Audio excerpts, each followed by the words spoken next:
हुड्डा साहब किसने किसका शोषण किया है, इस आपसे बड़ा उदाहरण तो कोई है ही नहीं। सपने में भी आप चाहते हैं कि मेरा नाकाबिल बेटा इस प्रदेश का मुख्यमंत्री बन जाए।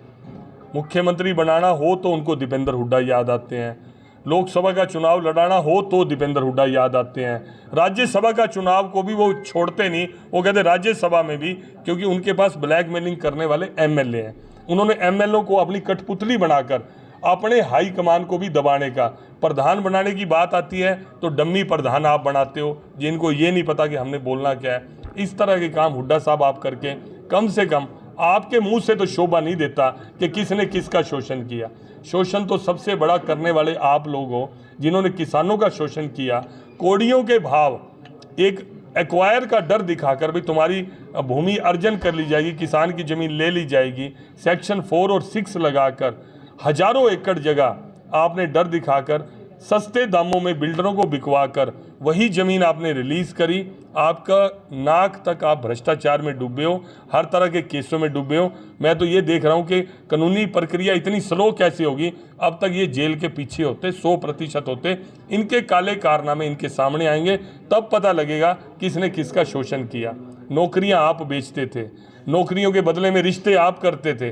कौन सा ऐसा काम है गलत आपने नहीं करा, और आप किसी के समाज के शोषण की बात करते हो। संतों का, महापुरुषों का सम्मान मोदी जी ने देश के अंदर और प्रदेश के अंदर मनोहर लाल जी ने किया है, वो सबके सामने है। जितने महापुरुषों की जयंतियां मनोहर लाल जी के शासनकाल में मनाई गई, उसका 10वां हिस्सा भी अगर हुड्डा साहब ने मनाई हो तो जाओ हम स्वीकार कर लेंगे। जो आरोप हुड्डा साहब लगा रहे हैं वो ठीक है। ऐसे बोलना और झूठ बोलना, मैं कहता हूँ ये इनकी फितरत बन चुकी है, कांग्रेस की फितरत बन चुकी है।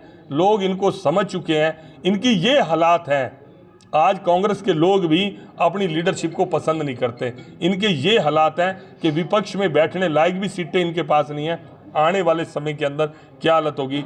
जात पात के नाम पर आपने पूरे प्रदेश को बांटा, आपने पूरे प्रदेश को उकसाया, भाई को भाई से लड़ाया। सबको समझ आ गई। किसान आंदोलन की आड़ में आप में दम है ना, कांग्रेस के नाम पे आंदोलन करो ना। आप में दम है, आओ ना मैदान के अंदर, खुद मोर्चा लगाओ, खुद धरना दो। आप लोगों को भड़काकर जातियों के आधार पर, क्षेत्र के आधार पर और वर्ग के आधार पर आप बांटते हो, उनको उकसाते हो और चाहते हो कि लोग वोट हमें दे देंगे। लोग तुम्हारी असलियत जान चुके हैं। वही हालत होगी। ये फिर से दीपेंद्र हुड्डा को रोहतक के अंदर लड़वाएं, 10 की 10 सीटें बीजेपी जीती। साल के अंदर मनोहर लाल जी ने का जो व्यक्तित्व इस प्रदेश के लिए उभर के आया, किस तरह से उन्होंने प्रदेश को आगे बढ़ाया, सुचिता की ओर बढ़ाया, किस तरह गरीब आदमी को उसका हक दिलवाया। सबसे बड़ी बात, करनाल लोकसभा क्षेत्र के अंदर हम मनोहर लाल जी को लेकर इसके अंदर जाएंगे। और देश के अंदर मोदी जी ने जो इतिहास रचा, दुनिया के अंदर हिंदुस्तान को ताकतवर देशों के अंदर है, और कितनी संवेदना के साथ गरीब से गरीब, चाहे एक बहन को शौच के लिए भी जाने में दिक्कत होती थी। मैं आज कोई रील पढ़ रहा था जिसमें लिख रहे, देखो शौचालय को कितने अहंकार से बोल रहे हैं। अरे भाई, जो काम तुमने ही करा, जो बहनों की चिंता तुमने करनी थी, बेटियां पेट में मारी जा रही थी, उन बेटियों के लिए संवेदना रखे। जगह जगह लोग स्वच्छता नहीं रखते थे, उसको संवेदना से लिया। आप लोगों ने तो हर चीज़ के अंदर राजनीति देखी।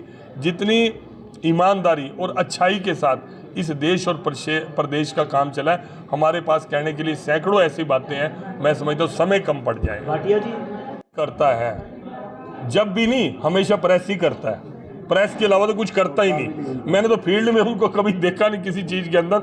हमेशा पत्रकार वार्ता ही करते हैं, न्यू सेंस क्रिएट करते हैं, उल्टी सीधी बात करते हैं, अपने गिरेबान में नहीं झांकते। हमारे यहाँ ना कोई बदला जाता है, ना किसी को लाया जाता है। ये दायित्व है। आज संजय भाटिया के पास जो दायित्व है, कल वो बठला जी के पास हो सकता है, परसों ब्रिज गुप्ता जी के पास हो सकता है आज जो दायित्व राणा जी के पास है, कल किसी और के पास हो सकता है। हमारे यहाँ दायित्व परिवर्तन होता है, लेकिन दायित्व परिवर्तन होते समय जो खुशी होती है चेहरे के ऊपर, वो आप मनोहर लाल जी के चेहरे पे आपने देखी होगी। और इनके यहाँ पर दायित्व परिवर्तन हो जाए तो एक दूसरे के सिर फूटते हैं। इनके यहाँ दायित्व परिवर्तन हो जाए तो पार्टी हाईकमान को ब्लैकमेलिंग होती है। 10 बार तो हुड्डा साहब पार्टी छोड़ने के धमका चुके हैं। अगर आपने मेरे बेटे को ये ना करा, मेरा ना करा, तो मैं अपनी अलग पार्टी